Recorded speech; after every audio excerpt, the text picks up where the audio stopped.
তালের পিঠা বানাবো, যার কারণে একটু সাদা এলাচ দারচিনি ভেজে নিলাম। তালের পিঠা খাওয়ার খুব ইচ্ছে জাগিছে।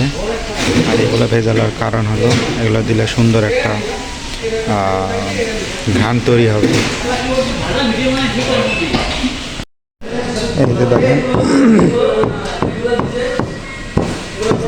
দারচিনি, সাদা এলাচ ভাজার পরে এই যে গুঁড়া করে নিয়ে কেটে পিঠাতে দিলে খুব বাসনা হবে, খাওয়া স্বাদ খুব অনেক স্বাদ হবে।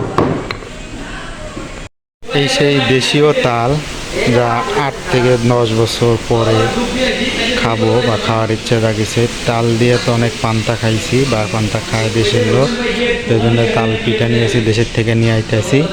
সাথে যে গুড় আছে, চিনি আছে, ময়দা, আটা, তেল সবই নিয়ে আইছি। তালের পিঠা অর্থাৎ তালের বড়া যেটা বলে সেটা বানাবো।